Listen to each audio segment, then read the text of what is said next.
Assalamualaikum warahmatullahi wabarakatuh.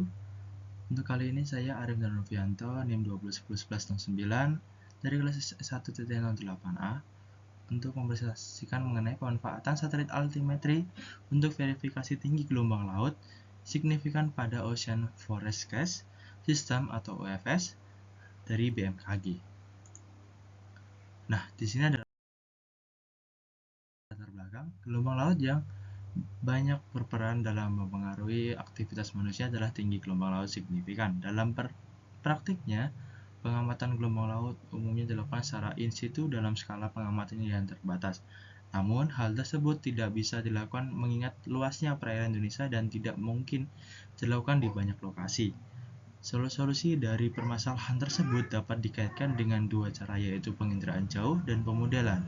Penginderaan jauh dapat dilakukan sebagai pengganti pengamatan in situ sebab dapat menghasilkan data yang luas dalam sekali pengamatan, sedangkan pemodelan lebih cenderung menggunakan pendekatan sangat matematis dalam perakiraan sehingga akurasinya cenderung lebih rendah.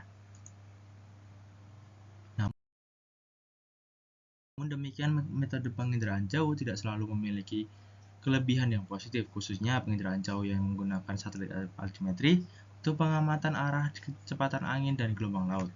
Namun, tidak berarti tanpa kelebihan dengan menggabungkan satelit altimetri seperti SARAL dan Cryosat 2 mampu mengurangi error pengukuran gelombang dengan observasi. Tidak hanya itu, pengamatan dengan satu satelit altimetri atau lebih mampu memberikan informasi tinggi gelombang dengan cakupan yang padat. Beberapa penelitian lebih cenderung membandingkan data in situ dengan satelit altimetri pada berbagai skala. Sebagai contoh, satelit altimetri Cina HY2A memperoleh RMSE dan bias SWA yang cukup baik untuk periode 2011 sampai 2016 masing-masing sebesar 0,215 meter dan 0,117 meter dibandingkan dengan pengukuran buoy. Oleh karena itu dibutuhkan sebuah teknik dalam memverifikasi gelombang laut antara data model dengan pengamatan satelit altimetri. Rumusan masalah ada dua, yaitu bagaimana perbandingan tinggi gelombang laut signifikan dari keluaran OFS BMKG terhadap pengamatan satelit. Yang kedua, bagaimana hasil verifikasi tinggi gelombang laut signifikan produk hasil OFS BMKG terhadap pengamatan satelit menggunakan pendekatan statistik. Kajian dan analisis data penelitian dilaksanakan di perairan Indonesia dan sekitarnya dalam batas koordinat sekian. Data SWA yang digunakan sumber dari data satelit dan data radar model WV3. Keduanya berformat NC. Data satelit diperoleh dari link tersebut selama bulan Januari 2017. Dipilihnya bulan ini berdasarkan pada ketersediaan data yang utuh dari bulan lainnya, sehingga mampu menghasilkan verifikasi yang baik. Resolusi spasial dan temporal satelit altimetri adalah bersifat real pengamatan, di mana kedua resolusi tersebut bersifat presisi berdasarkan sapuan sensor satelit. Kedua, data input sistem OFS BMKG yang bersumber dari link tersebut. Resolusi spasial dan temporal W3 pada sistem OFS ini bernilai 1:160 dan 3 jaman, yaitu sekian. Selanjutnya, waktu tiap 3 jaman ini disebut sebagai waktu di utama.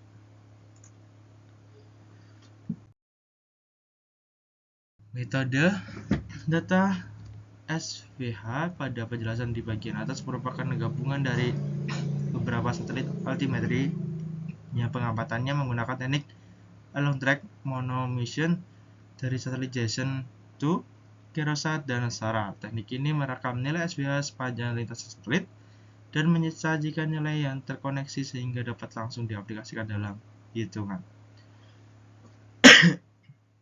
Metode pembuatan grid ini memberikan dua keuntungan sendiri, yaitu proses pengolahan jauh lebih cepat dan kontur yang dihasilkan jauh lebih baik. Dan selanjutnya, pada penelitian ini ukuran grid yang digunakan adalah 0,50. Setelah ditentukan nilai grid terhadap satelit, selanjutnya dilakukan pengaturan koordinat dan waktu dengan langkah-langkah tersebut. Untuk pengukuran pengaturan koordinat bujur atau longitude mengikuti rumus tersebut ya. Ada ln n plus 1 sama dengan ln min plus sigma a n 1 0,5 n dengan alpha ln max dikurangi ln min per 0,5. Pengaturan waktu data satelit sebelumnya diketahui bahwa input waktu OFS BMKG bernilai 3 jam sekali untuk semua parameter model, sehingga metode pengaturan tersebut yang dilakukan di sini adalah memasukkan semua pengukuran satelit pada saat 1,5 jam sebelum dan sesudah waktu utama.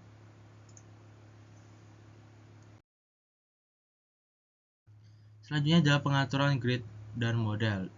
Dari pengaturan grid dan model, untuk diketahui grid awal pada OFS BMKG sebesar 0,0625 dan akan dilakukan interpolasi menuju grid yang baru sebesar 0,01 bersama interpolasi yang digunakan mengikuti persamaan f1x sama dengan fx0 plus fx1 plus fx0 kurangi x1 min x0 x kurangi x0, di mana x dan f x1 adalah titik yang ingin dicari melalui interpolasi. X0 dan f0 adalah titik pertama yang diketahui, x1 dan f1 adalah titik kedua yang diketahui.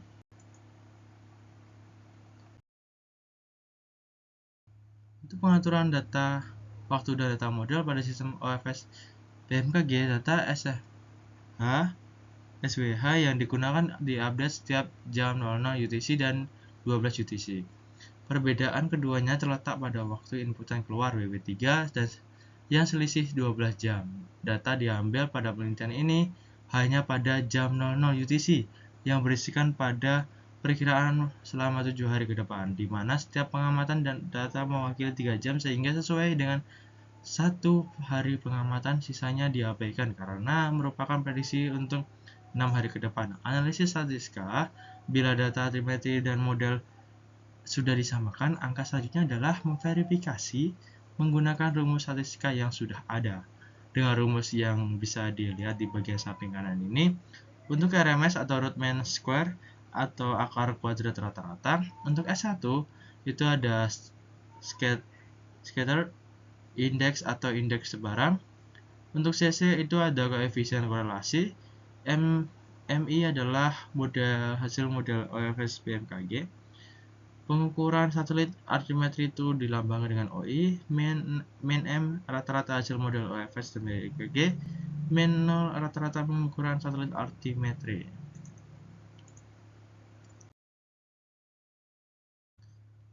Kajian dan analisis selanjutnya adalah komposit lintasan satelit artimetri di atas kepulauan Indonesia pada bulan Januari 2019 disajikan pada gambar tersebut. Data yang ditampilkan mengandung 248 lintasan satelit dengan 127.713 titik pengamatan. Hasil pengolahan data menunjukkan bahwa waktu perlintasan satelit yang melintas berbeda-beda setiap lokasinya. Namun, untuk mempermudah perhitungan, lintasan satelit yang ditampilkan di sini sudah disesuaikan tiap per 3 jamnya. Artinya, siap dibandingkan dengan data hasil model. Sehingga bila dijabarkan lintasan satelit dimulai dari 1 Januari 2019 pukul 00 UTC hingga 31 Januari 2019 pukul 21 UTC. Untuk menampilkan nilai tinggi gelombang yang signifikan bersesuaian di kebutuhan pengelompokan koordinat hasil pengukuran satelit artimetri ke dalam bentuk koordinat baru yang telah disesuaikan. Hasilnya terlihat pada gambar di bawah ini. Gambar tersebut merupakan koordinat pengganti yang nilainya setara dengan koordinat pada gambar sebelumnya. Selanjutnya, yang menjadi tujuan utama dari konferensi koordinat tersebut.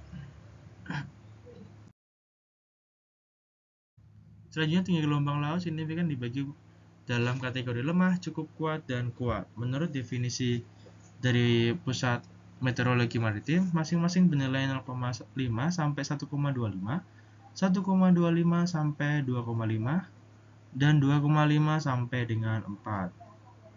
Hasilnya disajikan dalam presentasi kejadian diagram batang.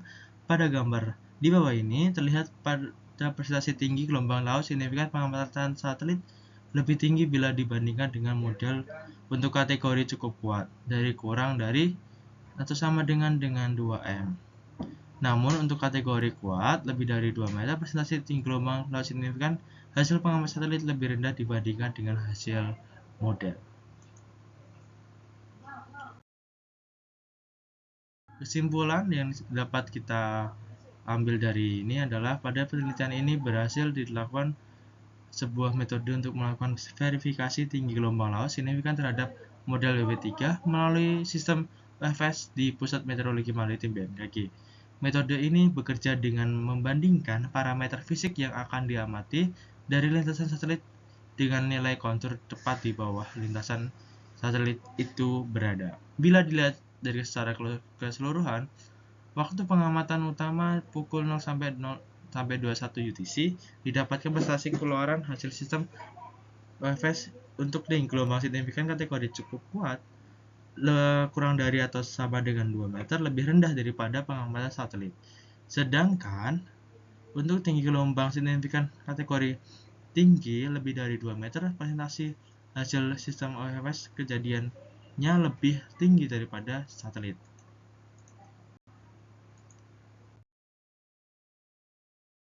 Rekomendasinya adalah penelitian ini masih dapat dilakukan dengan memperhitungkan parameter fisik oceanografi lainnya, mengingat kesesuaian yang cukup teratur antara hasil model dengan satelit yang dihasilkan dalam kajian ini. Parameter fisik oceanografi ini mencakup batimetri, water level, dan anomali tinggi muka air.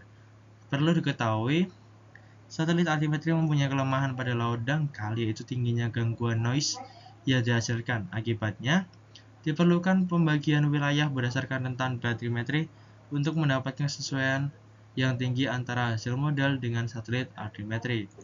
Pada penelitian selanjutnya, sebaiknya dikembangkan koefisien atau faktor pengali agar hasil sistem UFS mendekati dengan observasi tersebut.